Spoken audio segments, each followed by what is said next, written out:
You people need to understand that this isn't the kind of establishment where you can just walk in and demand whatever you want." The words echoed through the marble lobby of the Grand Meridian Hotel like a gunshot, sharp and unforgiving. But the woman standing across from Derek Morrison didn't flinch, didn't raise her voice, didn't even blink. She simply looked at him with the kind of calm that comes from years of facing storms and learning to stand still in their center. What Derek didn't know was that the woman he was shouting at owned every inch of marble beneath his feet, every crystal in the chandelier above his head, and every contract that kept him employed. What he was about to discover would change not just his life, but the entire hospitality industry forever. The Seattle skyline stretched endlessly beyond the floor-to-ceiling windows of Vivian Carter's penthouse office, but her attention was fixed on the quarterly reports scattered across her mahogany desk. At 42, she had built prestige hospitality empire from a single struggling hotel into a chain of luxury properties across the country. But success hadn't dulled the sharp edge of memory that kept her vigilant. Another complaint from the Portland location Christine Martinez, her assistant of 8 years, said quietly, as she placed a fresh cup of coffee beside the reports. Guest says the staff questioned his reservation 3 times and asked for additional identification that wasn't required from other guests. Vivian's fingers tightened almost imperceptibly around her pen. These weren't just numbers on a spreadsheet or abstract business challenges. Each complaint represented a moment when someone had been made to feel small, unwelcome, less than human in a place where they had every right to dignity and respect. Her mind drifted back 34 years to a sweltering summer day in Birmingham, Alabama, where 8-year-old Vivian had sat in the back seat of her grandmother's old Buick, pressing her face against the window as they pulled into the parking lot of the elegant Grandview Hotel. She remembered the excitement bubbling in her chest because Grandmama had promised her lunch at the fancy restaurant inside the one with the white tablecloths and crystal glasses she'd only seen in magazines. But the maitre d' had taken one look at them and shaken his head with the kind of practiced politeness that barely concealed contempt. "I'm sorry, but we don't serve your kind here," he'd said, his voice smooth as silk and cold as winter. "Perhaps you'd be more comfortable at the diner down the street." Grandmama had stood there for a long moment, her weathered hand resting gently on young Vivian's shoulder, and when she spoke, her voice carried the quiet strength of someone who had faced such moments countless times before. "Baby," she'd said, looking down at Vivian with eyes that held both sadness and determination. "Dignity isn't something people give you. It's something they recognize when they see it. And someday you're going to make sure it's recognized everywhere people like us go." That promise had driven every decision Vivian had made since, from her scholarship to Stanford Business School to the grueling years of 18-hour days building her first hotel into something that would make her grandmother proud. Now, reading complaint after complaint about discrimination in her own properties, she felt the familiar fire of determination burning in her chest. "Christine," she said, setting down the reports and reaching for her phone, "I want you to set up the Phoenix Protocol." Christine's eyebrows lifted slightly. The Phoenix Protocol was something they'd developed but never implemented a comprehensive monitoring process that would allow Vivian to visit her properties unannounced and observe how her staff truly treated guests when they thought no one important was watching. Which location, Christine asked, already pulling up scheduling software on her tablet. "Grand Meridian, Seattle," Vivian said without hesitation.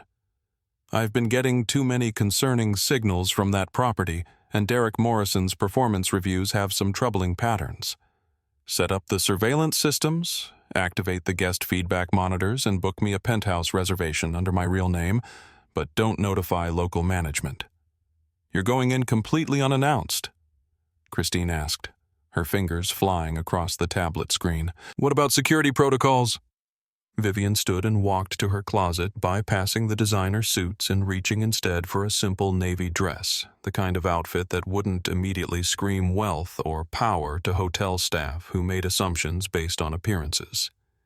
The whole point is to see what really happens when they think I'm just another guest. I want to know if Derek Morrison and his team are representing our values or their own biases." As she changed clothes, Vivian's reflection in the mirror reminded her of that 8-year-old girl who'd been turned away from a restaurant simply because of the color of her skin. The difference was that now she had the power to ensure it never happened to anyone else, at least not in any building that bore her name. "Monitoring systems are active." Christine confirmed, her voice carrying that note of concern it always held when Vivian embarked on particularly challenging investigations. "I'll have real-time access to security cameras, phone systems, and staff communications. If anything goes wrong, I can intervene within 60 seconds. Vivian nodded, slipping into comfortable flats that would allow her to move quietly through the hotel lobby. "Let's see what kind of establishment Derek Morrison is really running," she said softly. "And let's find out if my grandmother's dream of universal dignity has reached the Grand Meridian, or if it's still just a hope waiting to be fulfilled." Derek Morrison stood in the employee break room of the Grand Meridian Hotel, his 15-year service pin gleaming under the harsh fluorescent lights as he stirred sugar into his third cup of coffee of the morning. At 38, he carried himself with the confident bearing of someone who had clawed his way up from night auditor to general manager through sheer determination and an unwavering belief that hard work should be the only factor that mattered in success. "I just don't understand why corporate keeps pushing these diversity initiatives on us," he said to Sandra Mills, the senior receptionist who had become his most trusted ally over the past 3 years. "We run a clean operation, our guest satisfaction scores are solid, and we've never had any major incidents. Why fix something that isn't broken?" Sandra, a woman in her early 50s whose 22 years in hospitality had taught her to navigate workplace politics with careful precision, glanced around to make sure they were alone before responding. "Between you and me, Derek, some of these new policies feel like they're designed to make us walk on eggshells around certain types of guests. We're supposed to treat everyone the same, but then we get complaints from our regular clientele when the standards start slipping." Derek nodded vigorously, the frustration he'd been carrying for months finally finding voice. "Exactly. We built our reputation on maintaining a certain level of excellence, and that means being discerning about who fits the Grand Meridian experience. It's not about discrimination. It's about standards." What Derek couldn't articulate even to himself was the deeper fear that gnawed at him during sleepless nights, when the mortgage payment loomed and his wife Jennifer's job at the accounting firm seemed increasingly precarious. He had grown up in a trailer park in Spokane, watching his father drink away job after job, while his mother cleaned other people's houses to keep food on the table. Every day in the Grand Meridian's elegant lobby felt like proof that he had climbed out of that life. But every corporate memo about inclusive practices felt like someone was trying to pull him back down. Near the front desk, Maya Rodriguez was pretending to organize guest registration materials while listening to the conversation drifting from the break room. At 22, fresh out of Washington State University with a degree in hospitality management and student loans that would take decades to pay off, Maya had been thrilled to land a position at the prestigious Grand Meridian. But 3 months into her employment, the excitement had curdled into something closer to dread. She had watched Derek question the reservations of Black and Latino guests with a frequency that couldn't be explained by coincidence. She had heard Sandra make comments about maintaining the right atmosphere that left Maya's stomach churning. And she had seen the subtle ways that guests of color were made to feel unwelcome through extra verification requirements, strategic delays, and 1,000 small indignities that were individually defensible but collectively devastating. Maya's phone buzzed with a text from her mother, who cleaned offices downtown for $12 an hour and had sacrificed everything to put Maya through college. "Mia, remember that you're there to make things better, not just to fit in. Tu abuela didn't fight for civil rights, so you could stay quiet when you see injustice." The irony wasn't lost on Maya that she was now trapped in exactly the kind of situation her grandmother had faced in the 1960s, watching discrimination unfold while powerful people convinced themselves they were just maintaining standards. The difference was that Maya had tools her grandmother never possessed: technology and policies and legal protections that could make a difference if she found the courage to use them. In the lobby's seating area, 7-year-old Tommy Chen sat cross-legged on a plush velvet chair, his tablet displaying a colorful educational game, while his mother, Dr. Lisa Chen, finished checking in for her conference at the hotel. Tommy had the kind of innocent curiosity that made him notice things adults had learned to ignore, like the way the hotel staff smiled differently at different guests, or how some people had to show their room keys twice, while others were waved through without question. Mama Tommy said, looking up from his tablet, "Why do some people look scared when they talk to the man behind the desk?" Dr. Chen, a prominent pediatric surgeon whose conference presentation on childhood trauma would draw attendees from across the country, followed her son's gaze to where Derek was processing another guest's check-in with the kind of forced politeness that left room for doubt. Sometimes baby people in charge forget that their job is to help everyone feel welcome. It's not okay, but it happens. Derek's personal phone buzzed with a text from his wife, Jennifer. Credit card was declined at grocery store again. When do you get your quarterly bonus? Kids need school supplies, and I'm tired of explaining to them why we can't afford things other families take for granted. The message hit Derek like a physical blow, reminding him that his position at the Grand Meridian wasn't just a job, but a lifeline keeping his family from sliding back into the poverty he remembered from childhood. Every guest complaint, every corporate review, every hint that his management style might be questioned felt like a threat to the life he'd built through sheer force of will. Maya Derek called sharply from behind the front desk. "I need you to review the guest verification protocols again. Corporate's been asking questions about our procedures, and I want to make sure we're following every guideline exactly as written." Maya approached the desk with careful steps, recognizing the tone Derek used when he was feeling defensive. "Of course, Mr. Morrison. Is there something specific you'd like me to focus on?" "Just remember that our job is to protect the Grand Meridian's reputation and ensure that all our guests have the experience they're paying for." Derek set his eyes scanning the lobby with the vigilance of someone who saw threats everywhere. Sometimes that means asking questions that might seem unnecessary, but it's better to be thorough than sorry.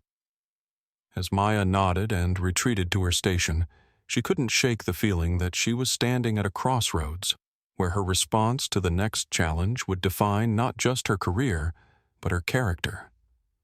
The protocols Derek wanted her to review weren't about protection or thoroughness. They were about maintaining a system that allowed prejudice to hide behind policy, and Maya was being asked to become complicit in something her conscience couldn't accept. The Grand Meridian's lobby hummed with the quiet energy of midday efficiency when Vivian Carter stepped through the revolving glass doors at exactly 2:17 p.m. She had chosen this time deliberately, knowing that the afternoon shift would be fully engaged, but not yet overwhelmed by evening check-ins, providing the perfect environment to observe natural staff behavior without the pressure of peak period stress. The lobby itself was exactly what Vivian had envisioned when she'd acquired the property 5 years earlier. Soaring marble columns that drew the eye upward to hand-painted ceiling frescoes. Crystal chandeliers that cast warm light across Persian rugs, worth more than most people's cars, and seating areas arranged to encourage both intimate conversations and the kind of people-watching that made hotels feel alive and dynamic. Maya Rodriguez noticed Vivian the moment she walked in, not because anything about her appearance demanded attention, but because Maya had trained herself to observe guests with the kind of careful awareness that came from knowing how quickly situations could escalate from welcoming to hostile. There was something about this woman's bearing that suggested both confidence and wariness, as if she were simultaneously comfortable in luxury settings and prepared for conflict. Without drawing attention to herself, Maya quickly accessed the hotel's reservation system on her terminal, typing Carter and watching as the screen populated with information that made her breath catch. Executive override authorization, penthouse suite, corporate billing codes that Maya had never seen before but that clearly indicated someone far above Derek Morrison's pay grade. Maya, stop staring and focus on your actual responsibilities. Derek's voice carried the sharp edge it held whenever he sensed that his authority might be questioned. He had been watching Vivian since she entered, not with the professional assessment that should characterize guest services, but with the suspicious scrutiny he reserved for people who didn't immediately fit his conception of Grand Meridian clientele. Dr. Lisa Chen was settling into one of the lobby's conversation areas with her conference materials spread across a coffee table when Tommy Chen looked up from his tablet and pointed toward the front desk. "Mama? Why does that lady look worried?" Following her son's gaze, Dr. Chen observed the subtle drama unfolding at the registration counter. As a physician trained to read body language and assess patient anxiety levels, she immediately recognized the signs of escalating tension in both the staff member behind the desk and the guest approaching for check-in. "Sometimes people have difficult days, Tommy," Dr. Chen said carefully, though her professional instincts were telling her that this situation was about more than individual stress. "Let's watch how it resolves itself." Sandra Mills had positioned herself strategically beside Derek at the front desk, her 22 years of experience having taught her to recognize potentially problematic situations before they fully developed. In her view, problematic didn't necessarily mean guests who were actually causing problems, but rather guests who might challenge the comfortable assumptions that made her job easier. "Good afternoon," Vivian said, as she approached the counter, her voice carrying the warm professionalism she had learned from years of business meetings where first impressions determined outcomes. "I have a reservation under Carter for the penthouse suite." Derek's eyebrows lifted with the kind of skepticism that he had convinced himself was prudent business practice rather than discriminatory prejudice. The woman standing before him was well-dressed, but not ostentatiously so articulate, but not imperious, confident, but not demanding. She looked exactly like someone who might belong in the penthouse suite, which was precisely why Derek's defenses activated. "Carter," he repeated slowly, typing the name into his computer with deliberate keystrokes that suggested he was conducting a thorough investigation rather than a simple reservation lookup. "And you said penthouse suite." "That's correct," Vivian replied, maintaining the patient tone she used when dealing with situations that required careful navigation. She had learned long ago that responding to suspicion with defensive anger only confirmed the biases of people who were looking for reasons to justify their prejudice. Maya watched the interaction unfold with growing unease, her computer screen clearly showing the reservation details that Derek was pretending to search for with increasing theatrical confusion. She could see from her terminal that not only was Ms. Carter's reservation legitimate, but it carried authorization codes that indicated corporate VIP status at the highest level. Sir, Maya said, carefully stepping closer to Derek's workstation. "I can see the reservation in the system. It's confirmed with full payment and special handling instructions." Derek turned toward Maya with the kind of sharp glare that had silenced her objections in the past.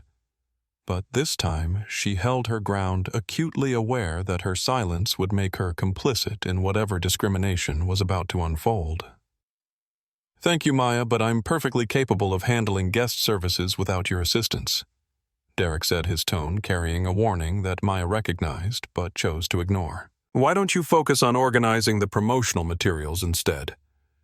Tommy Chen had abandoned his tablet entirely, drawn by the drama unfolding at the front desk with the kind of innocent fascination that children bring to adult conflicts they don't fully understand.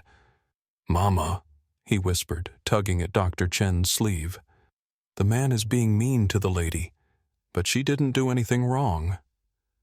Dr. Chen looked up from her conference notes, her medical training immediately assessing the stress levels of everyone involved in the situation. "You're right, Tommy. Sometimes adults make things more complicated than they need to be." Vivian's phone buzzed with a discreet message from Christine, monitoring active. "Recording all interactions. Legal team on standby." She read the message without changing expression, then slipped the phone back into her purse with the calm of someone who knew that whatever happened next would be thoroughly documented. "Is there a particular issue with my reservation?" Vivian asked, her voice maintaining its professional warmth despite Derek's increasingly transparent hostility. "I can provide additional identification if that would help resolve any concerns."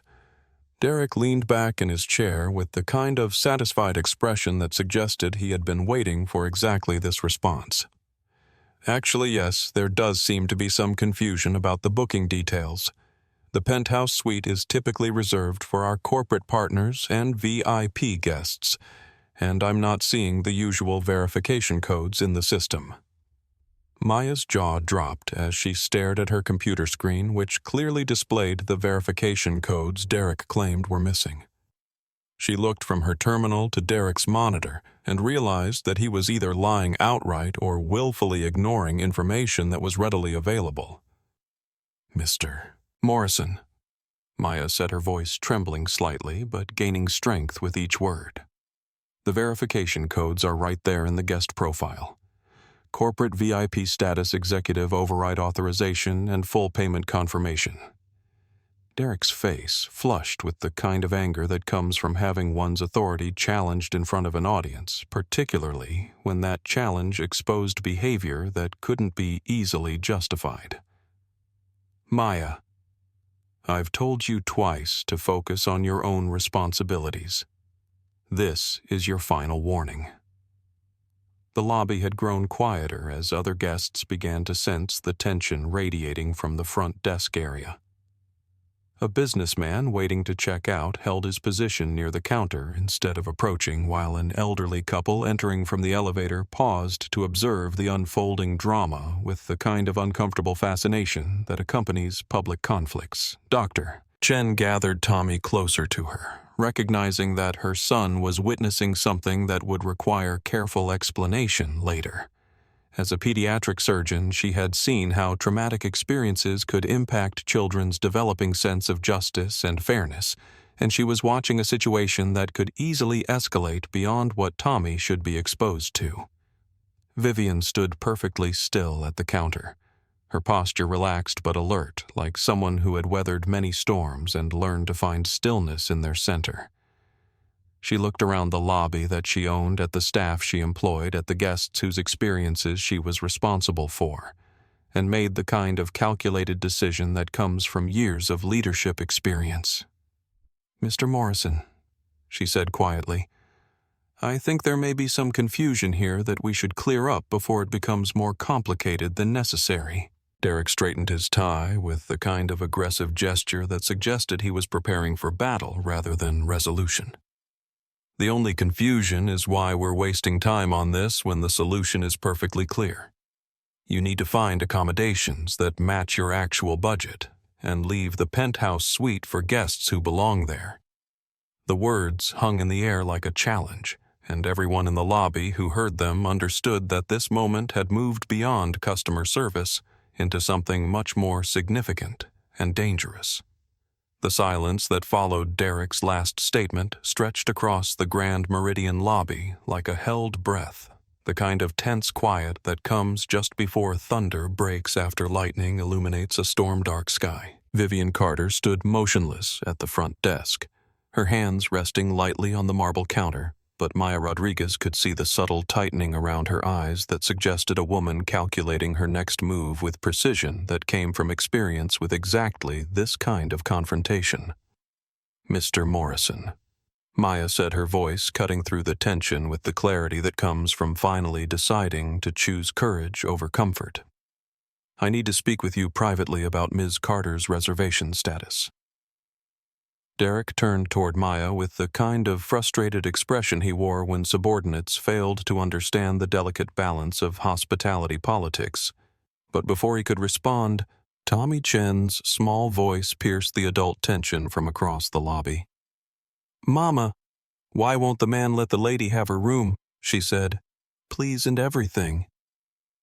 "Doctor," Lisa Chen looked down at her 7-year-old son, whose innocent question had somehow captured the essential absurdity of the situation more clearly than any adult analysis could. Sometimes baby people make things more complicated than they need to be because they're afraid of treating everyone the same way. But that's not fair, Tommy said, with the kind of moral clarity that adults often lose in their navigation of complex social dynamics. In school teacher says we have to be fair to everyone, even if they look different from us. Derek's jaw tightened as he realized that a child's commentary was making his professional behavior look petty and discriminatory in front of an audience that was growing by the minute. A businessman who had been waiting to check out was now openly watching the confrontation, his phone discreetly positioned to capture whatever happened next. "Look," Derek said, his voice taking on the tone of strained patience that adults use when they want to appear reasonable while maintaining unreasonable positions. "Hotel management requires certain protocols to ensure the security and satisfaction of all our guests. Sometimes that means asking questions that might seem unnecessary, but it's standard procedure for premium accommodations." Vivian's phone buzzed with another message from Christine. "Legal confirms discrimination pattern documented. Civil rights violation protocols activated. Proceed with authorization when ready." She read the message without changing expression, then looked directly at Derek with the kind of calm assessment that made him uncomfortably aware that he was being evaluated according to standards he might not meet. "What specific security concerns does my reservation raise?" Vivian asked, her tone maintaining its professional courtesy, despite Derek's increasingly transparent hostility. "I've provided identification. My payment method is confirmed, and your system shows all appropriate authorization codes." Sandra Mills, who had been standing beside Derek with growing awareness that this situation was spiraling beyond normal customer service challenges, finally spoke up with the kind of nervous energy that comes from realizing one's career might be at stake. "Perhaps we should contact the regional manager to clarify any unusual aspects of this reservation." She suggested, her voice carrying the hopeful tone of someone looking for an escape route from an increasingly uncomfortable situation. "That won't be necessary," Derek said quickly, recognizing that involving higher management would mean explaining why he was questioning a reservation that appeared legitimate in every detail the system could verify. "We can resolve this ourselves through standard verification procedures." Maya Rodriguez stepped out from behind her workstation with the kind of determined movement that suggested she had finally decided that silence was more dangerous than speaking truth to power. "Mr. Morrison, I've been reviewing Ms. Carter's profile, and everything is not only legitimate, but includes authorization levels I've never seen before. Corporate VIP status, executive override codes, and payment verification that goes straight to the accounting department." Derek's face flushed with the kind of anger that comes from having one's authority challenged in front of an audience, particularly when that challenge threatened to expose behavior that couldn't be easily justified to supervisors who were increasingly focused on discrimination prevention. "Maya, you're overstepping your boundaries," Derek said, his voice carrying the sharp edge of someone whose control was slipping in real time. "Return to your assigned duties immediately, or we'll discuss your future employment status." The threat hung in the air like a slap, and everyone in the lobby who heard it understood that they were witnessing something more significant than a customer service dispute. Dr. Chen instinctively moved closer to Tommy, recognizing that her son was about to witness either an act of courage or a demonstration of how power could be used to silence truth. "Actually," Maya said, her voice trembling slightly but gaining strength with each word, "I think we should discuss my employment status right now because I'm not willing to participate in discrimination disguised as standard procedure." A collective intake of breath rippled through the small audience that had gathered to witness the confrontation. The businessman with the phone openly raised it now, no longer pretending that he wasn't recording. An elderly woman entering from the parking valet station paused near the entrance, sensing that she was about to witness something significant. Derek looked around the lobby with growing awareness that his handling of this situation was being observed and potentially documented by people whose opinions could matter to his supervisors, his employment prospects, and his family's financial security. "This is ridiculous," he said, his voice rising despite his attempt to maintain professional composure. "We're running a luxury hotel, not a public accommodation that has to accept anyone who walks through the door. Some standards are worth maintaining." The words came out with more honesty than Derek had intended, revealing the underlying assumptions that had guided his customer service decisions for months. Vivian looked at him with the kind of penetrating gaze that made him uncomfortably aware that he had just revealed more about his character than any performance review could capture. "And what standards are those exactly?" she asked quietly, her tone carrying the dangerous calm of someone who already knew the answer but wanted to hear him say it out loud. Tommy Chen tugged at his mother's sleeve again, his child's intuition recognizing that the adults around him were approaching a moment that would define how they saw themselves and each other. Mama is the man going to hurt the lady's feelings. Dr. Chen looked down at her son, then across the lobby at Vivian Carter, who was standing with the kind of dignity that suggested she had faced such moments before and learned to find strength in them. "I hope not, baby. But sometimes people have to stand up for what's right, even when it's hard." Derek Morrison looked around the lobby that had suddenly become a courtroom where his assumptions were on trial, where his management style was being evaluated by people who might not understand the pressures he faced, the family he was trying to protect, or the childhood poverty he was determined never to experience again. But as he prepared to make his next move, Derek couldn't shake the feeling that this woman standing across from him represented something more dangerous than a difficult customer. She had the kind of composure that comes from real power, the kind of calm that suggests someone who knows exactly how much authority she actually possesses, and is simply waiting for the right moment to use it.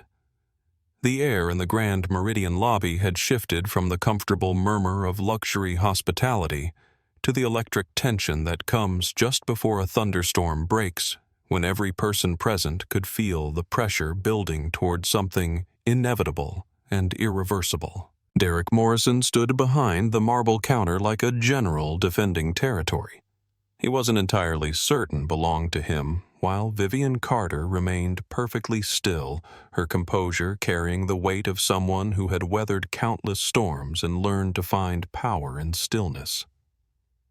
"You people," Derek said, the words escaping before he could catch them, "need to understand that this isn't the kind of establishment where you can just demand whatever you want and expect us to accommodate unreasonable requests."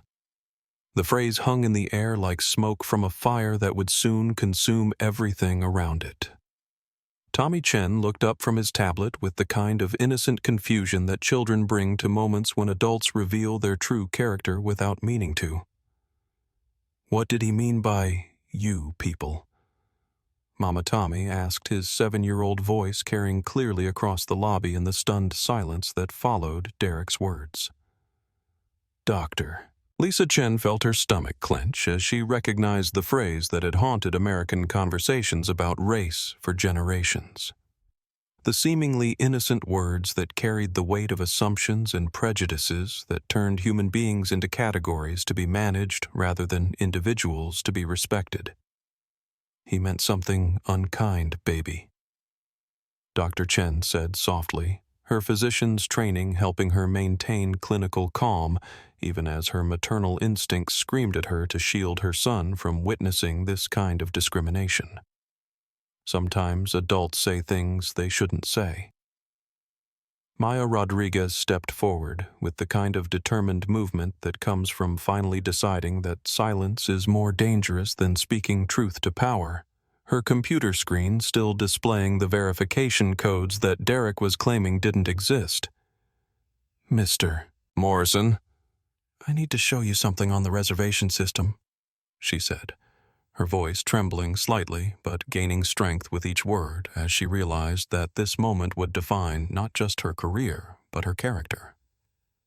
"What I need," Derek replied, his voice taking on the harsh edge of someone whose authority was being questioned in front of an audience, "is for you to focus on your assigned duties and stop interfering with management decisions that are above your pay grade." The businessman, who had been waiting to check out, took a deliberate step closer to the front desk. His phone now openly recording the confrontation with the kind of careful attention that suggested he understood the historical significance of what he was witnessing. "Excuse me," he said, his voice carrying the calm authority of someone accustomed to boardroom negotiations. "But I've been staying in hotels for 20 years, and I've never seen a guest treated with this level of suspicion for simply trying to check into a confirmed reservation." Derek turned toward the businessman with frustrated recognition that his handling of this situation was attracting exactly the kind of attention that could threaten his employment and his family's financial security. "Sir, I appreciate your concern, but this is a private matter between the hotel management and this particular guest," Derek said, trying to reclaim the professional composure that was slipping away with each passing moment. "Actually," said an elderly black man who had been sitting quietly in one of the lobby's seating areas, "this stopped being a private matter the moment you used the phrase 'you people' in front of a lobby full of witnesses." The man stood with the careful dignity of someone whose 82 years had provided him with extensive experience in recognizing discrimination and the courage that comes from decades of fighting it.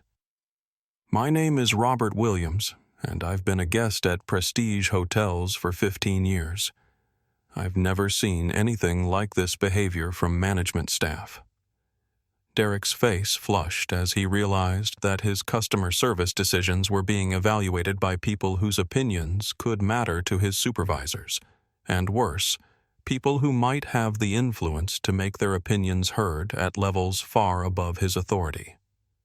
"Mr. Williams, I assure you that we're simply following standard verification procedures," Derek said, his voice carrying the strained politeness of someone trying to maintain professional appearance while managing a situation that was spiraling beyond his control.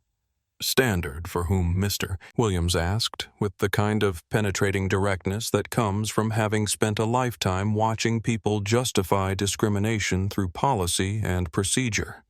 "Because I checked into this hotel 3 hours ago, and nobody asked me for additional verification beyond my identification and credit card."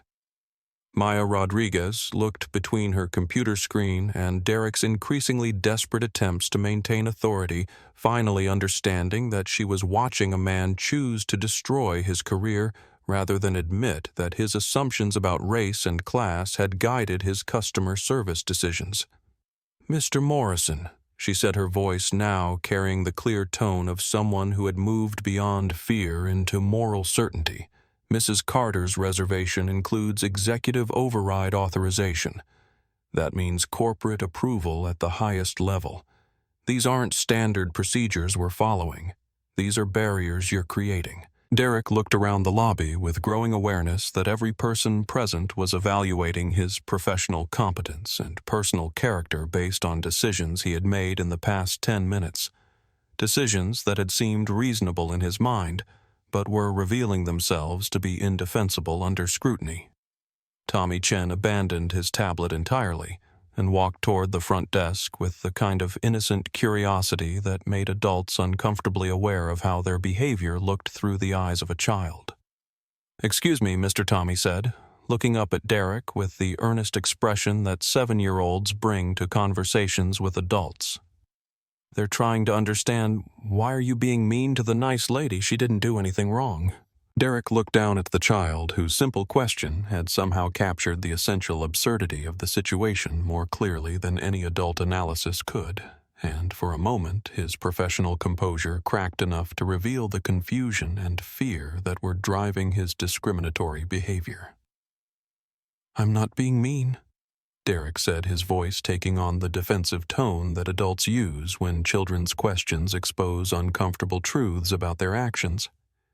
"I'm following hotel policies to ensure all our guests have a positive experience." "But she looks sad," Tommy said, with the kind of moral clarity that adults often lose in their navigation of complex social dynamics. "And my mama says that making people sad is the same as being mean, even if you use nice words while you're doing it." "Doctor." Chen approached the front desk with the measured pace of someone who had spent years making life-and-death decisions under pressure. and had learned to maintain clinical objectivity even in emotionally charged situations.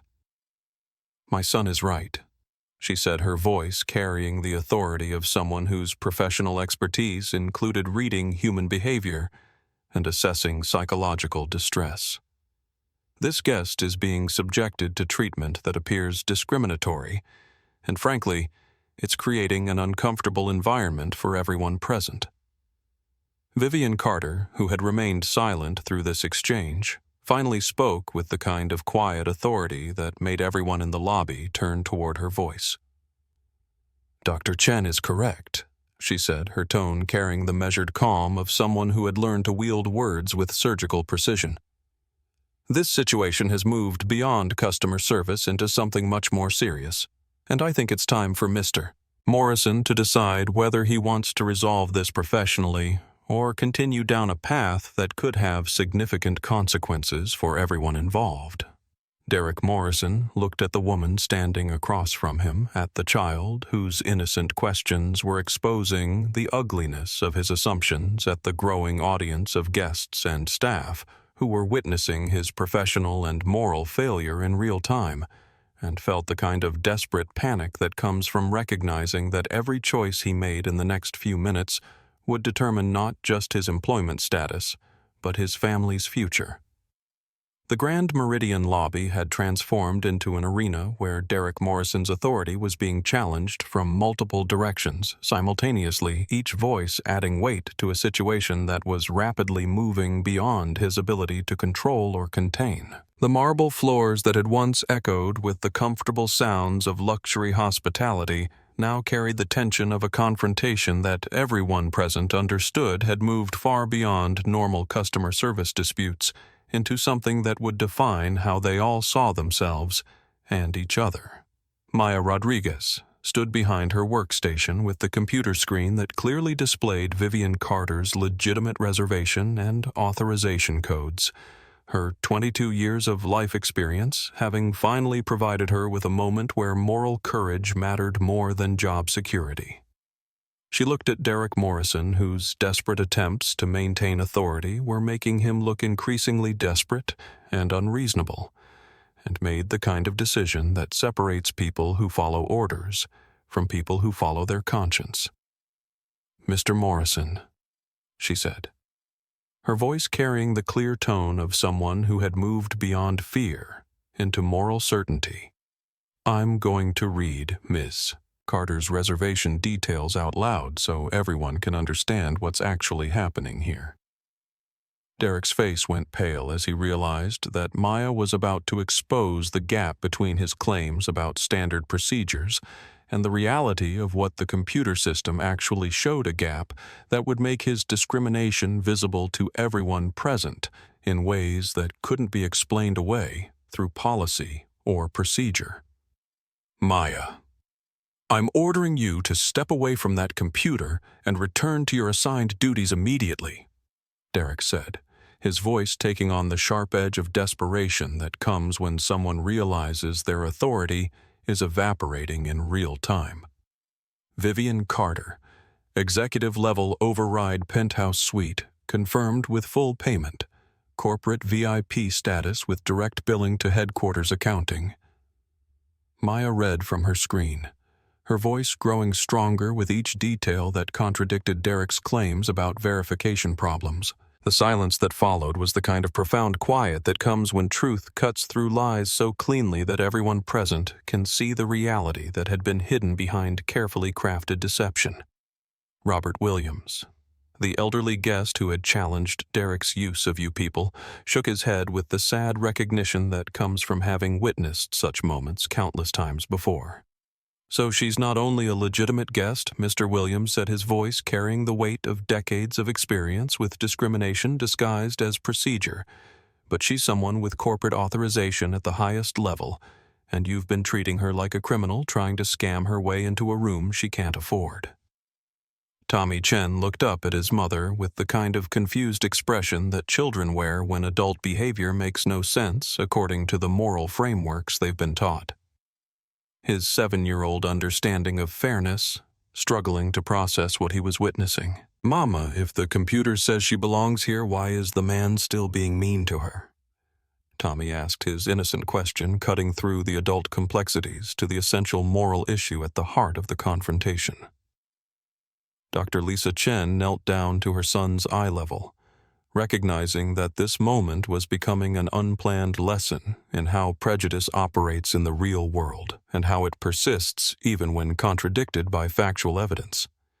Sometimes baby people make decisions about others based on what they look like instead of who they really are. Dr. Chen explained gently. And sometimes they keep making those wrong decisions, even when they're shown that they're wrong. Derek Morrison looked around the lobby that had suddenly become a courtroom where his assumptions and biases were on trial, where his management style was being evaluated by people who clearly found it lacking, and where his professional competence was being questioned in ways that could threaten not just his current position, but his future employability in the hospitality industry. The businessman who had been recording the confrontation spoke up again, his voice carrying the kind of corporate authority that comes from experience in executive decision-making and human resources management. "I run a consulting firm that works with hospitality companies on customer service excellence," he said, his tone professional, but unmistakably critical, "and I've never seen such a clear example of discriminatory treatment disguised as standard procedure. This is exactly the kind of behavior that results in federal civil rights investigations and corporate liability."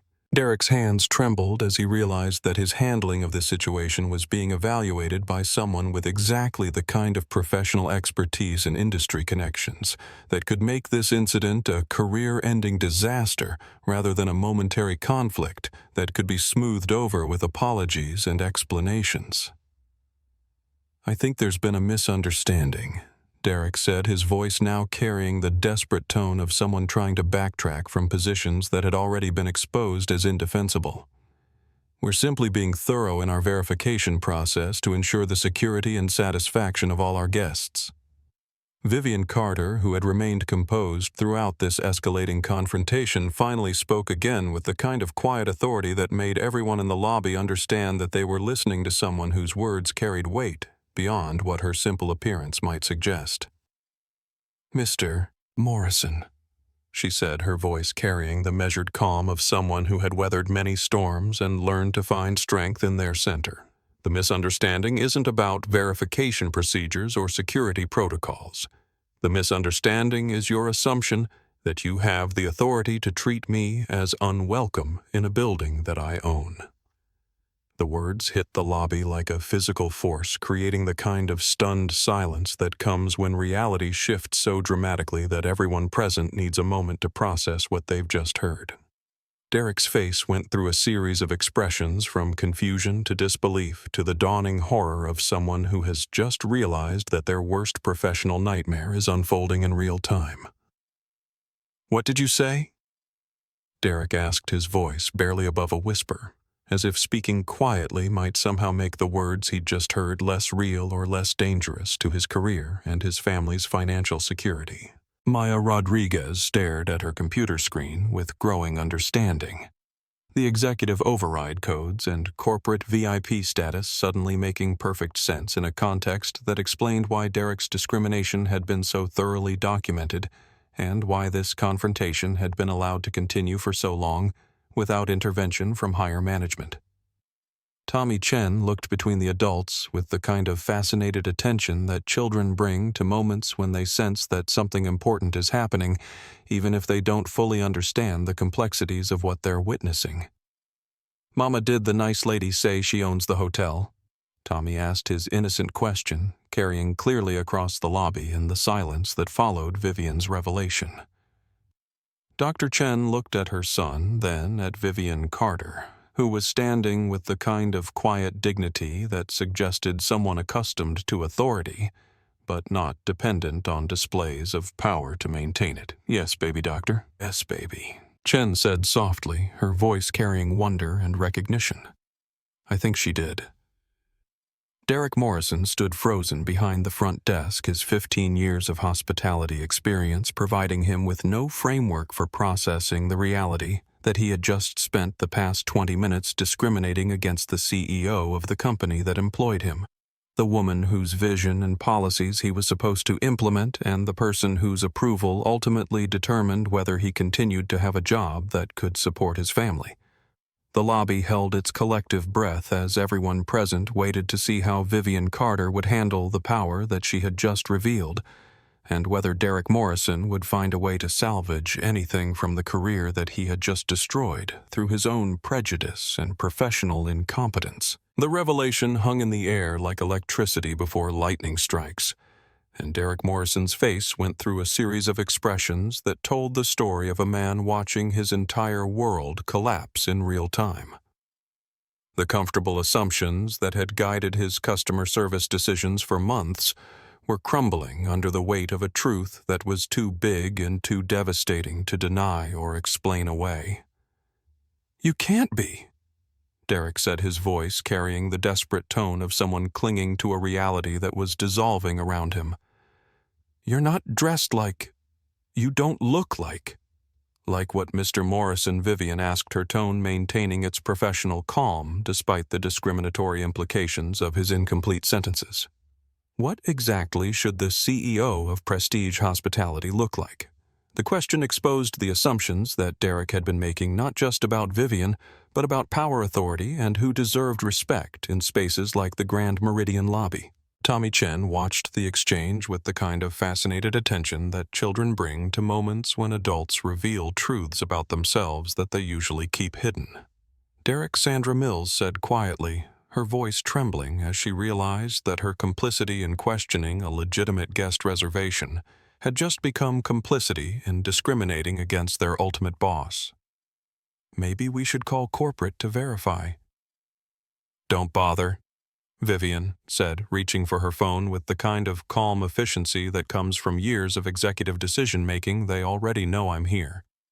Derek's desperate attempt to regain control of a situation that had spiraled completely beyond his authority manifested in the kind of aggressive movement that comes from panic rather than rational thought.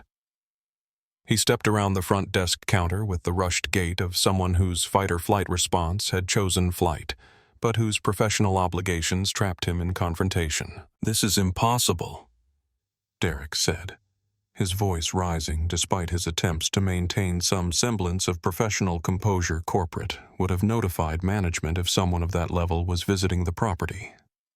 Maya Rodriguez looked between her computer screen, which continued to display Vivian Carter's executive authorization codes, and Derek Morrison, whose denial was becoming increasingly disconnected from the reality that was visible to everyone present. "Mr. Morrison," Maya said, her voice now carrying the clear authority of someone who had moved beyond fear into moral certainty. "The authorization codes in the system don't lie. Ms. Carter has corporate VIP status with executive override authority. That means she has access to everything in this building." Derek turned toward Maya with the kind of fury that comes from having one's professional competence publicly challenged by someone junior in the organizational hierarchy. But before he could respond, Tommy Chen's innocent voice cut through the adult tension with childlike clarity. "Why is everyone being so mean?" Tommy asked, his 7-year-old moral framework struggling to process the adult conflicts he was witnessing. "The nice lady just wants to go to her room." Dr. Lisa Chen looked at her son with the recognition that he was witnessing something that would require careful explanation later, but also that his innocent question had somehow captured the essential absurdity of a situation where a legitimate guest was being treated like a criminal for the crime of not matching someone's expectations about who belonged in luxury spaces. The businessman who had been recording the confrontation spoke again, his voice carrying the kind of professional authority that comes from years of executive experience and human resources management.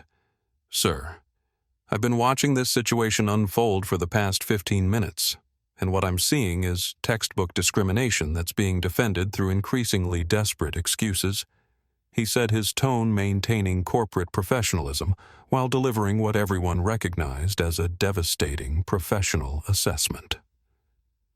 Derek Morrison looked around the lobby that had become a tribunal, evaluating his character and professional competence at the growing audience of guests and staff who were witnessing his moral and managerial failure in real time, and felt the kind of desperate panic that comes from recognizing that every choice he made in the next few minutes would determine his family's financial future. "I don't have to listen to this," Derek said, his voice cracking under the pressure of maintaining authority that had already evaporated. "I know how to run this hotel, and I know what standards we maintain for our clientele." The words came out with more honesty than Derek had intended, revealing the underlying assumptions about class, race, and worthiness that had guided his customer service decisions, not just today, but throughout his tenure as general manager. Vivian Carter looked at Derek Morrison with the kind of penetrating assessment that made him uncomfortably aware that his character was being evaluated according to standards he clearly wasn't meeting, and that the evaluation was being conducted by someone with the authority to act on their conclusions. "And what standards are those exactly?" Vivian asked, her voice carrying the dangerous calm of someone who already knew the answer, but wanted to hear him articulate the prejudices that had motivated his behavior.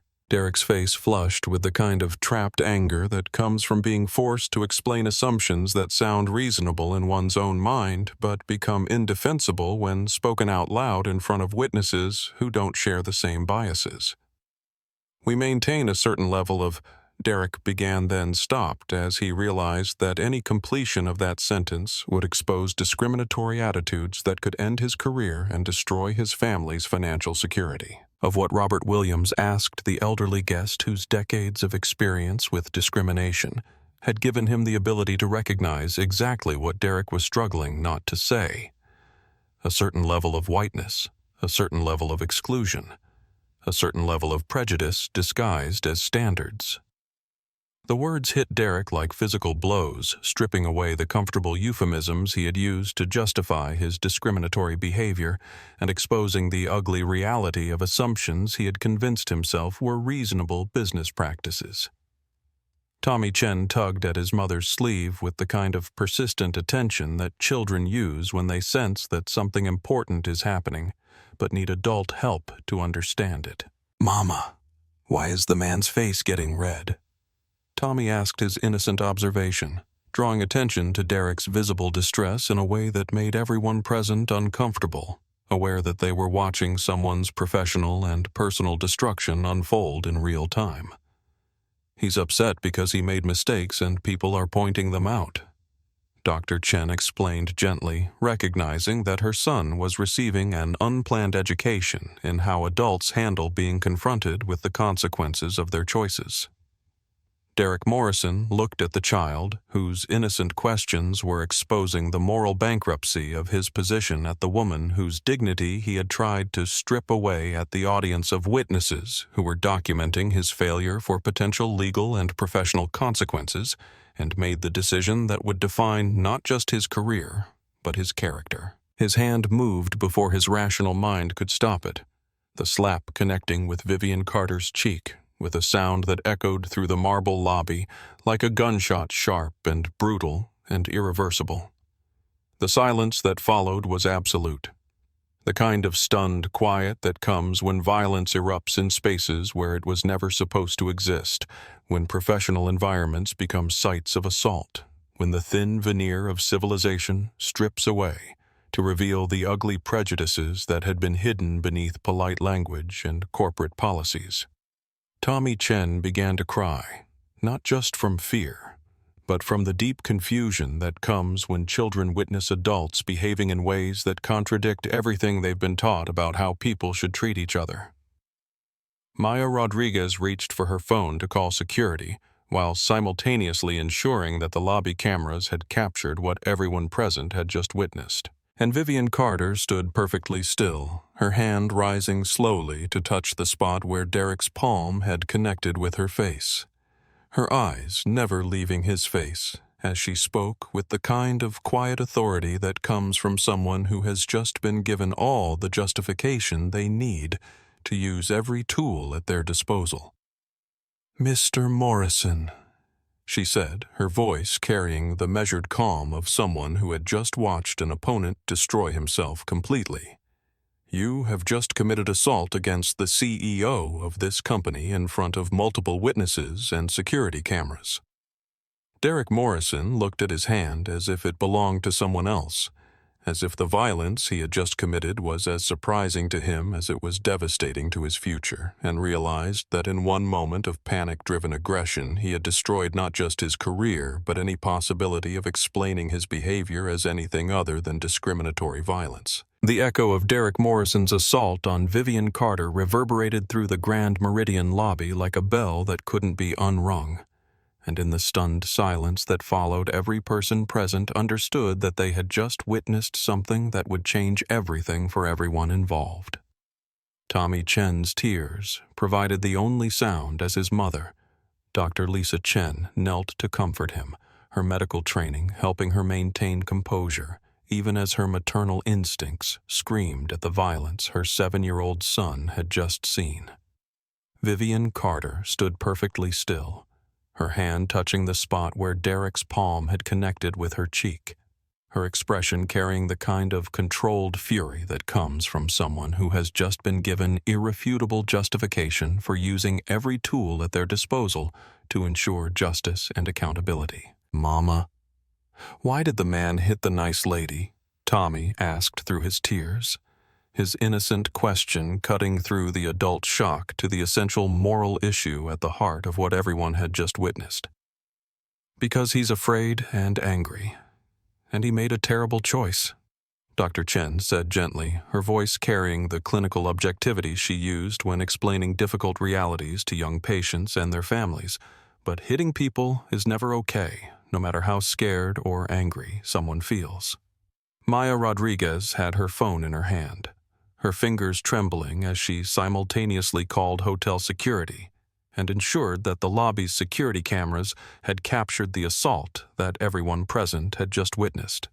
"Security to the front desk immediately," she said into her phone, her voice carrying the kind of urgent authority that comes from witnessing something that requires immediate intervention. "We have an assault situation that needs immediate documentation and response." Derek Morrison stood frozen beside the front desk, staring at his hand as if it belonged to someone else. The reality of what he had just done beginning to penetrate the panic and rage that had driven him to commit violence against the woman who ultimately controlled his employment and his family's financial future. Robert Williams, the elderly guest, whose decades of experience with discrimination had given him the wisdom to recognize pivotal moments in the struggle for dignity and respect, spoke with the kind of quiet authority that comes from having witnessed history unfold in real time. "Everyone here just saw a hotel manager assault a guest for the crime of being black in a space where he didn't think she belonged," Mr. Williams said, his voice carrying across the lobby with the weight of moral clarity, "and everyone here is now a witness to both the assault and the discrimination that led to it." The businessman who had been recording the confrontation looked at his phone's screen with the recognition that he had just captured evidence of both civil rights violations and criminal assault footage that would become part of legal proceedings and probably national news coverage.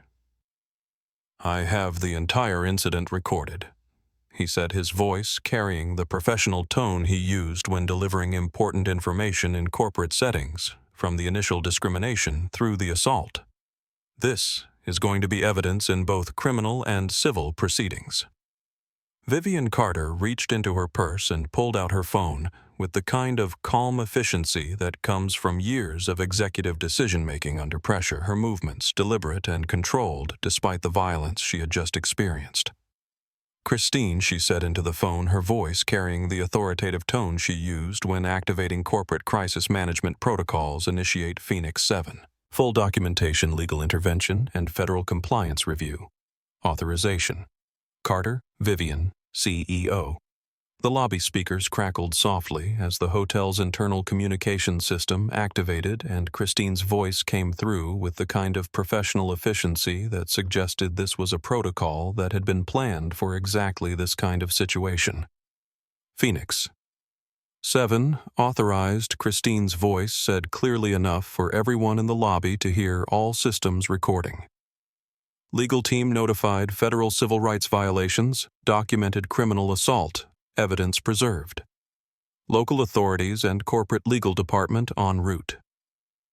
Derek Morrison's face went white as he realized that the woman he had just assaulted had just activated corporate and legal responses that were far beyond anything he had imagined possible, and that his moment of violence had triggered consequences that would extend far beyond his employment status. Maya Rodriguez stepped forward with her computer tablet, the screen displaying information that she now read aloud with the kind of clear authority that comes from finally understanding the full scope of what everyone had just witnessed. Vivian Carter, Chief Executive Officer, Prestige, Hospitality Empire. Executive authority over all properties, direct reporting to Board of Directors. Maya read from her screen, her voice growing stronger with each detail that confirmed what everyone now understood to be true. Sandra Mills, who had spent the past 30 minutes being complicit in Derek's discrimination, now stood frozen behind the front desk as she realized that her silence and participation in questioning a legitimate guest's reservation had just become complicity in discriminating against the CEO of the company that employed her. Ms. Carter Sandra said, her voice trembling with the recognition that her career was probably ending along with Derek's. "I had no idea who you were. If I had known." "That's exactly the problem," Vivian said, her voice carrying the kind of quiet authority that made everyone in the lobby understand that they were listening to someone whose words would determine careers and possibly legal consequences. "Your treatment of guests shouldn't depend on whether you recognize their status or authority. Every person who walks through those doors deserves dignity and respect." Tommy Chen had stopped crying but remained close to his mother, his 7-year-old mind processing what he had witnessed with the kind of moral clarity that adults often lose in their navigation of complex social dynamics. "Is the nice lady going to be okay?" Tommy asked, his innocent concern for Vivian's well-being cutting through the adult complexities to the essential human question at the heart of the situation. Vivian turned toward Tommy with the first genuine smile she had shown since entering the lobby, her expression softening as she looked at the child whose innocent questions had somehow captured the moral issues more clearly than any adult analysis could.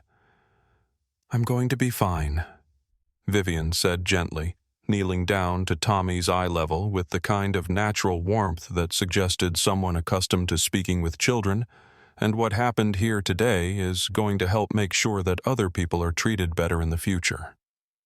Derek Morrison watched this exchange with growing recognition that his assault on Vivian Carter hadn't just been an attack on an individual, but an assault on the values and policies that she had implemented throughout her company, and that his violence had been witnessed by someone who would carry the memory of adult cruelty and its consequences into his understanding of how the world works. Hotel security arrived in the lobby just as police sirens became audible from the street outside, and Derek Morrison understood that his 15-year career in hospitality, his family's financial security, and his personal freedom were all ending simultaneously as a result of choices he had made in the past 30 minutes.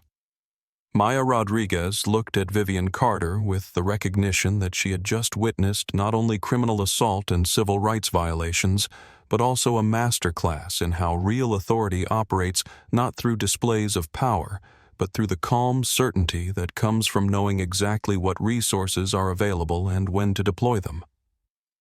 As the lobby filled with security personnel and police officers, everyone present understood that they had just witnessed something that would become a case study in how discrimination persists in American institutions and how it can be confronted when victims have the power and resources to demand accountability and justice. The Grand Meridian lobby transformed into a crime scene within minutes of Derek Morrison's assault on Vivian Carter as police officers, hotel security personnel, and corporate representatives converged on a space that had become the epicenter of what everyone present understood would be a case with far-reaching legal and social implications.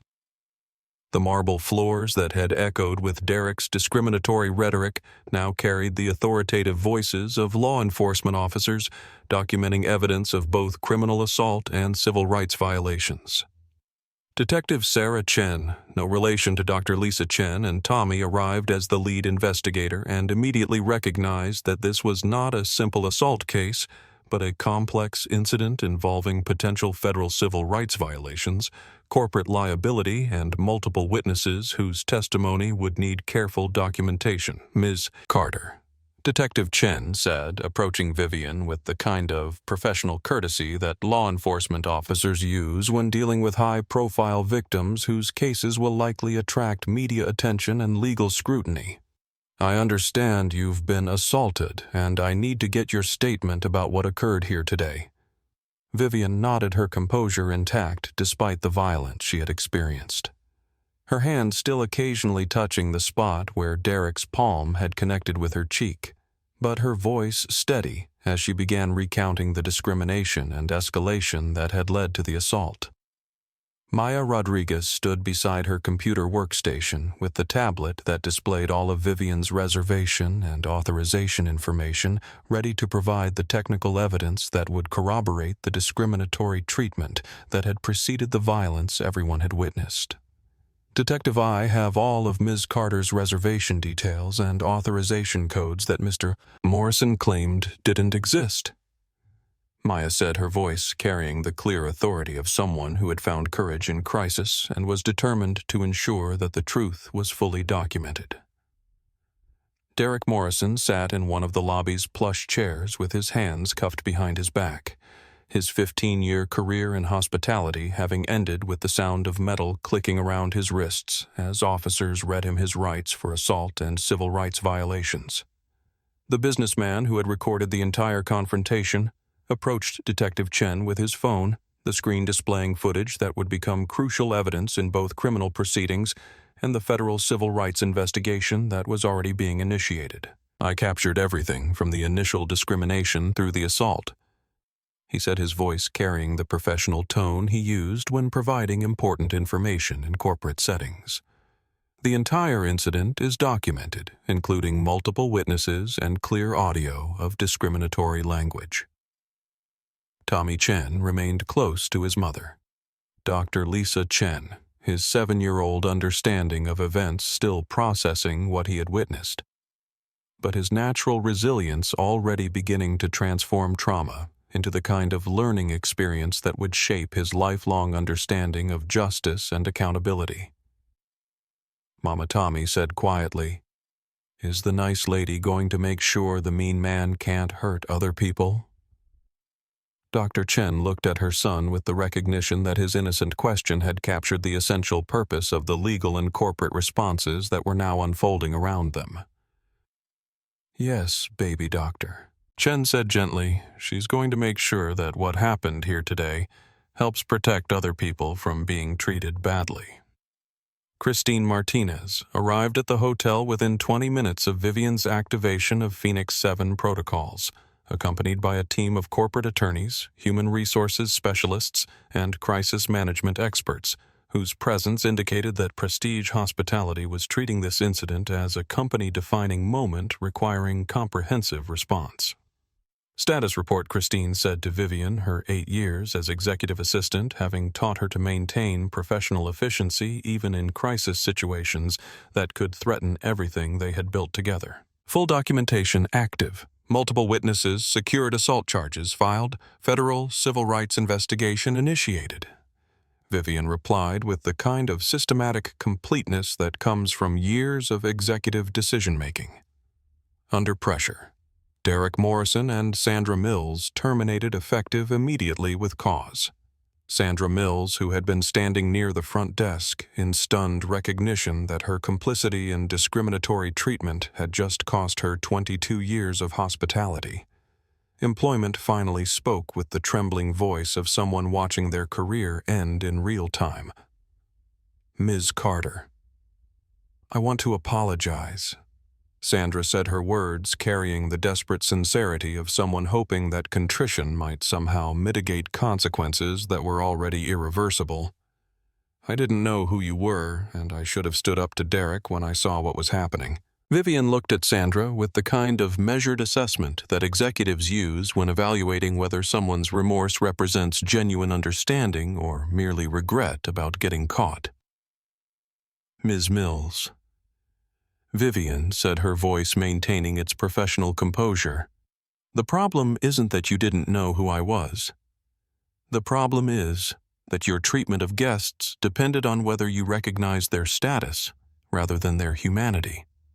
The words carried the weight of both personal disappointment and corporate policymaking. Clear that Sandra's termination wasn't just about this incident, but about a pattern of behavior that violated the fundamental values that prestige hospitality was supposed to represent. Maya Rodriguez approached Vivian with the kind of nervous energy that comes from recognizing that crisis moments often create opportunities for people who demonstrate courage and character under pressure. Mrs. Carter. Maya said, her voice carrying the hopeful tone of someone who had risked her career to do the right thing, and was now wondering what consequences that choice might bring. I want you to know that I tried to show Mr. Morrison your authorization codes, but he wouldn't listen. Vivian smiled at Maya with genuine warmth, the first relaxed expression she had shown since entering the lobby, her recognition of Maya's courage evident in her response. Ms. Rodriguez. Vivian said, you demonstrated exactly the kind of leadership and moral courage that this company needs. Effective immediately, you're promoted to interim general manager, with full authority to begin implementing the guest dignity protocols that should have been in place all along. The promotion announcement rippled through the assembled hotel staff, with the recognition that Maya's decision to stand up for what was right had not only been vindicated, but rewarded in ways that would change her career trajectory permanently. Robert Williams, the elderly guest whose decades of experience with discrimination had given him the wisdom to recognize the historical significance of what he had witnessed, approached Vivian with the kind of respectful recognition that comes from having seen justice prevail in situations where it often fails. Ms. Carter. Mr. Williams said, his voice carrying the weight of someone who had fought similar battles for decades. What happened here today and how you handled it is going to matter for a lot of people beyond just this hotel. Vivian nodded with the understanding that this incident would become part of a larger conversation about discrimination in the hospitality industry and the importance of accountability when power is misused to deny dignity and respect to guests who deserve both. As police officers completed their documentation and prepared to transport Derek Morrison for booking on assault and civil rights violation charges, the Grand Meridian lobby began its transformation from a crime scene back into a place of hospitality, but with the understanding that everything about how the hotel operated would be different from this moment forward. Within 6 hours of Derek Morrison's assault on Vivian Carter, the incident had transformed from a hotel confrontation into a national conversation about discrimination in the hospitality industry as footage from the businessman's phone spread across social media platforms and news outlets with the viral velocity that comes from video evidence of injustice being confronted and resolved in real time. The hashtag dignity in hospitality began trending across multiple platforms as viewers shared their own experiences of discriminatory treatment in hotels, restaurants, and other service industries, creating a digital testimony that demonstrated how Derek Morrison's behavior reflected broader patterns of bias that affected millions of travelers and service customers across the country. Congresswoman Maria Santos, chair of the House Subcommittee on Civil Rights and Civil Liberties, issued a statement within hours of the video's circulation, announcing immediate hearings on discrimination in the hospitality industry and calling for federal oversight of guest treatment standards across all major hotel chains and service providers. What we witnessed at the Grand Meridian Hotel represents a pattern of discriminatory behavior that cannot be tolerated in American businesses, Congresswoman Santos said in her statement, and Congress will be investigating whether federal legislation is needed to ensure that all travelers receive equal treatment regardless of their race, ethnicity, or appearance. Derek Morrison sat in his holding cell at the King County Jail, his 15-year career in hospitality having ended with criminal charges that could result in both prison time and federal civil rights convictions that would make him unemployable in customer service industries for the rest of his working life. His wife Jennifer received notification of his arrest through a phone call from his attorney, followed immediately by termination notices from both the Grand Meridian and Prestige Hospitality corporate headquarters, along with information about criminal and civil liability that could threaten their family's financial security for decades to come. "The kids keep asking when Daddy's coming home," Jennifer texted to Derek's attorney, "and I don't know how to explain that their father threw away everything we built because he couldn't treat a black woman with basic respect." Maya Rodriguez stood in what was now her office as interim general manager, looking out at the Grand Meridian lobby that had become the center of a national conversation about dignity, respect, and accountability in American business practices. Her promotion from front desk trainee to hotel management represented not just personal advancement, but symbolic proof that speaking truth to power could be rewarded rather than punished when companies were serious about their stated values. Ms. Rodriguez, Christine Martinez, said during a conference call from Prestige Hospitality headquarters, "You're going to be implementing new guest dignity protocols that will become the industry standard for how hotels handle discrimination complaints and prevent bias-based treatment of guests." The protocols that Maya would implement included mandatory bias training for all customer-facing staff, real-time monitoring of guest interactions through enhanced security systems, and guest advocacy positions that would give travelers immediate recourse when they experienced discriminatory treatment. Dr. Lisa Chen found herself fielding interview requests from news outlets who wanted to speak with someone who had witnessed the incident and could provide professional perspective on how discrimination affects families and children who are exposed to such behavior. "My 7-year-old son shouldn't have had to witness an adult assault. Another adult because of racial prejudice," Dr. Chen said during her interview with CNN. "But unfortunately, what happened at the Grand Meridian is happening in businesses across this country, and children are learning that their skin color determines how they'll be treated in public spaces." Tommy Chen, despite his young age, had become an inadvertent symbol of innocence, confronting injustice as his recorded questions during the incident highlighted how children's natural sense of fairness often exposes the moral bankruptcy of adult prejudice more clearly than any legal or policy analysis could. The Department of Justice announced a comprehensive investigation into discrimination practices across the entire hospitality industry within 48 hours of the Grand Meridian incident, with Attorney General Williams stating that the federal government would ensure that commercial establishments serving the public provide equal treatment to all Americans regardless of race, ethnicity, or any other protected characteristic. Federal investigators began examining complaint patterns across major hotel chains, restaurant groups, and service providers, using the Grand Meridian incident as a catalyst for broader scrutiny of how American businesses were implementing or ignoring civil rights protections in their customer service practices. Derek Morrison's assault on Vivian Carter had inadvertently created the documentation and public attention necessary to launch federal oversight that civil rights advocates had been seeking for years, transforming one man's moment of violent prejudice into a catalyst for industry-wide accountability measures. Robert Williams, whose decades of experience with discrimination had given him perspective on how rarely such incidents resulted in meaningful consequences, found himself serving as an expert witness in federal hearings and a consultant for new anti-discrimination protocols that would be implemented across the hospitality industry. "I'm 82 years old, mister," Williams testified before the House subcommittee, "and I've been fighting discrimination in public accommodations for more than 60 years. What happened at the Grand Meridian and how Ms. Carter handled it represents the kind of accountability and systemic change that we've been working toward for generations."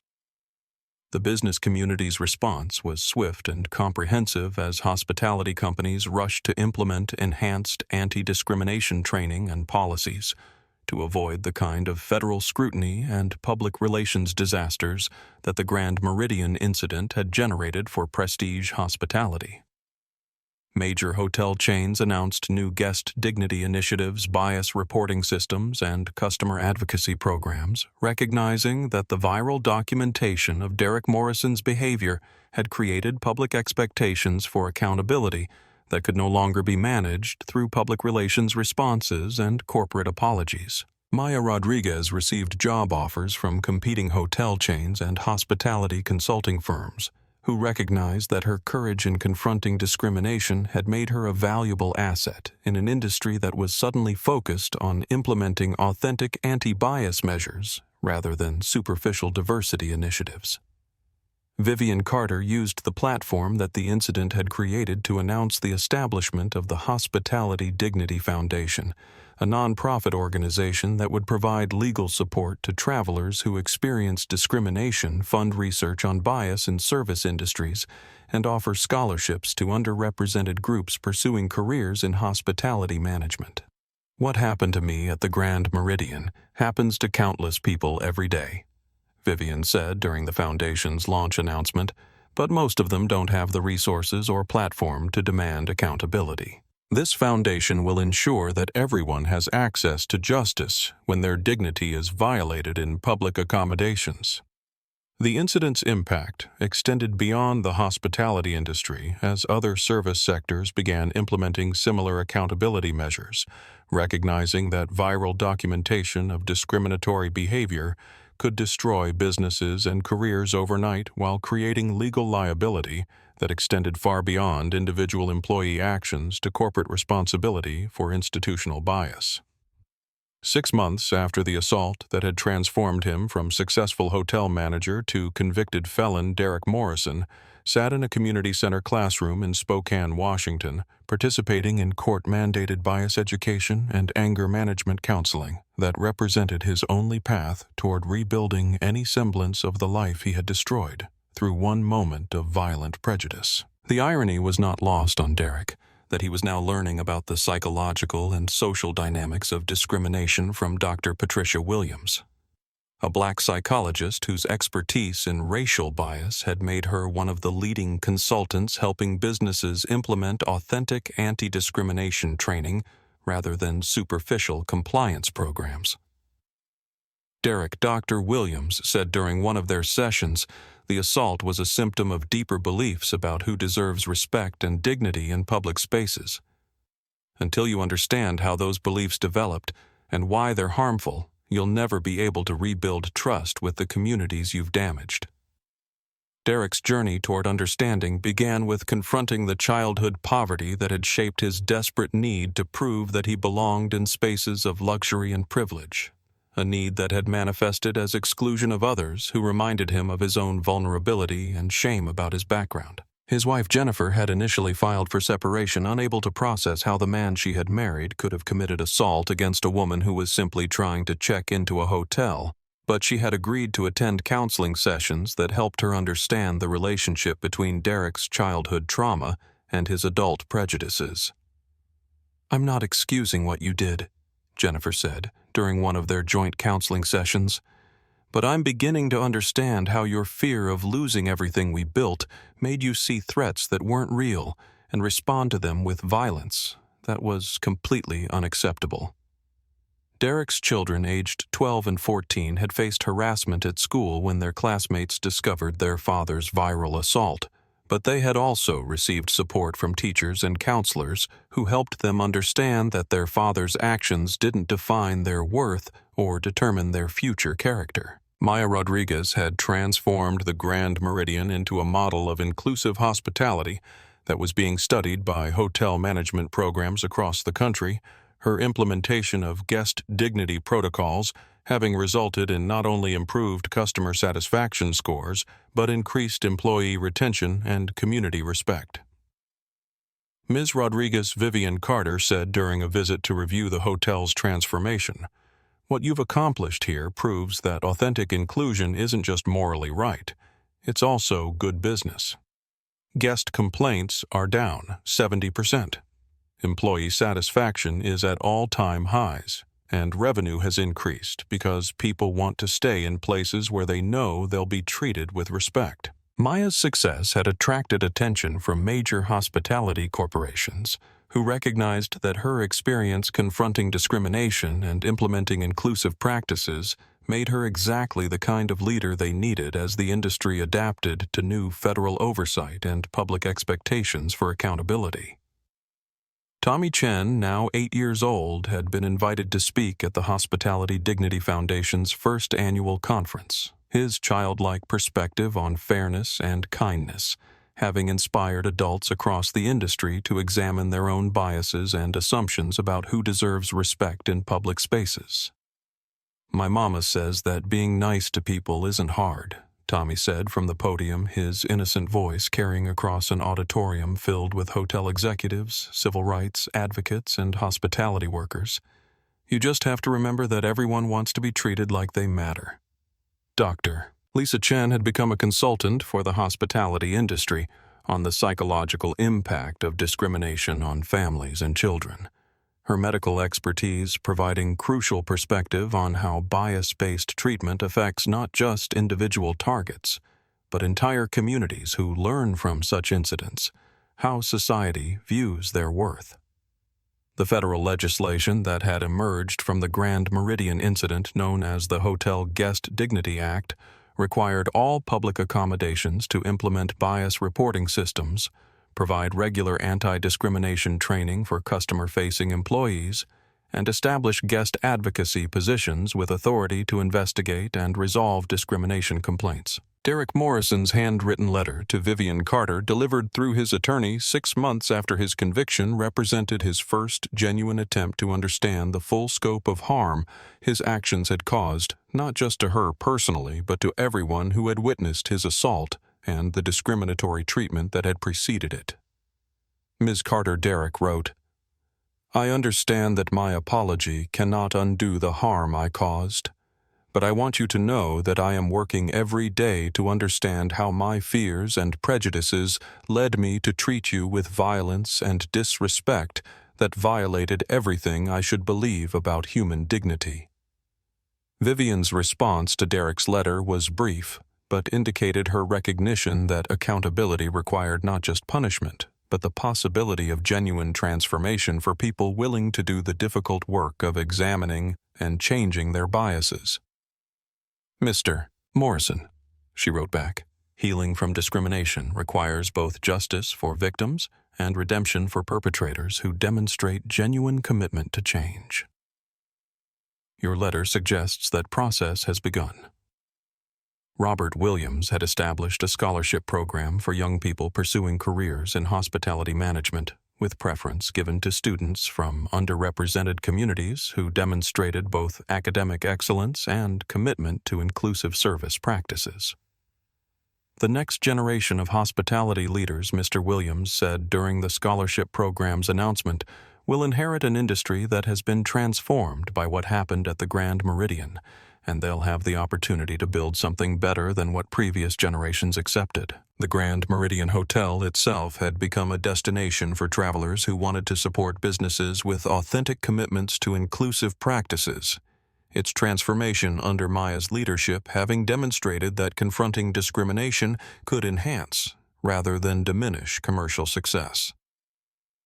Maya Rodriguez's scholarship fund for hospitality students from underrepresented backgrounds had already provided educational opportunities for dozens of young people who would enter the industry with both professional training and personal commitment to ensuring that no guest would experience the kind of discriminatory treatment that had once been considered normal business practice. 1 year after the assault that had transformed her from anonymous guest to symbol of dignity confronting discrimination, Vivian Carter stood in the lobby of the Grandview Hotel in Birmingham, Alabama, the same establishment where her 8-year-old self had been refused service 3 decades earlier and whose ownership she had quietly acquired 6 months after the Grand Meridian incident.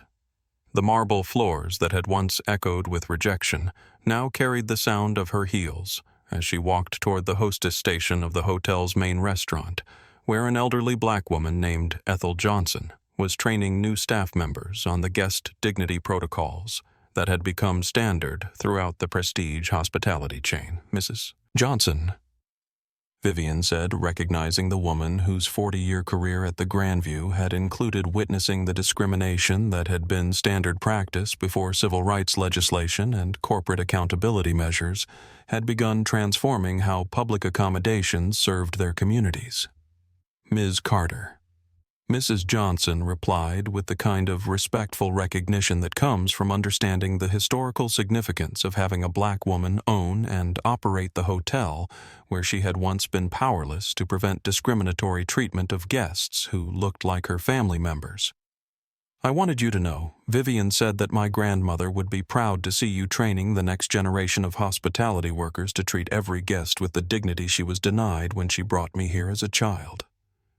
Mrs. Johnson nodded with the wisdom that comes from having lived through decades of social change and understanding how individual moments of courage and accountability contribute to broader transformations in how society functions.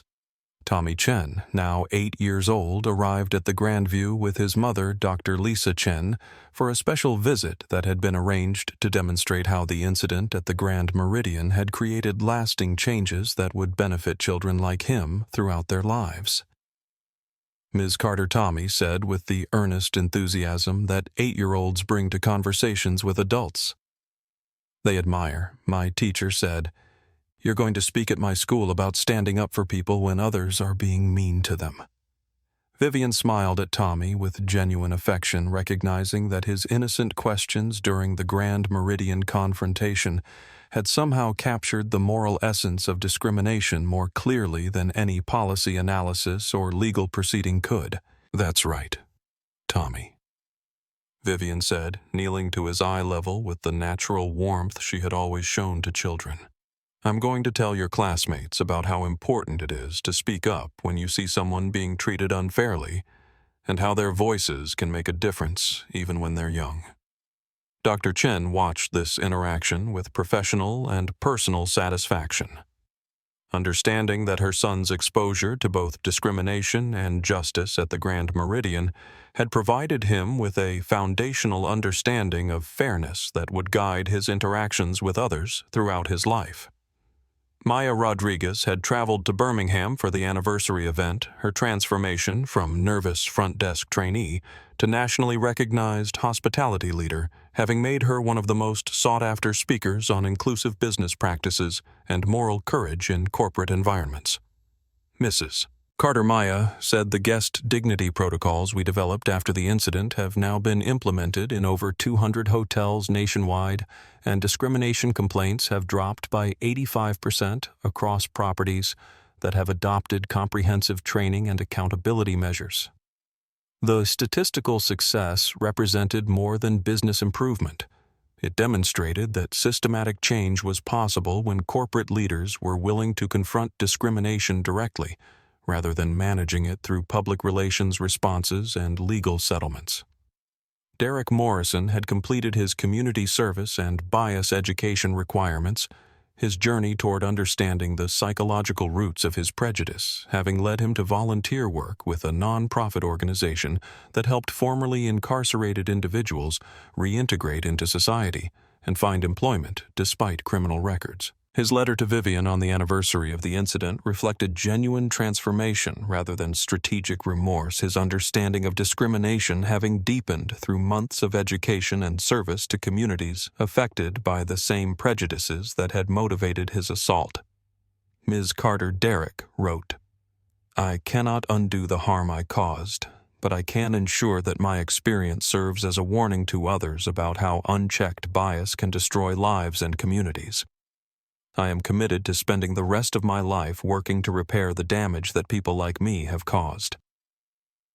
Vivian's speech to Tommy's third-grade class had been designed to help children understand that fairness and kindness weren't abstract concepts, but practical choices they could make every day in their interactions with classmates, family members, and community members. "What Tommy taught all of us that day at the hotel," Vivian told the children, "is that you don't have to be grown up or powerful to recognize when something is wrong and speak up about it. Your voices matter, and your choices about how to treat other people help create the kind of world we all want to live in."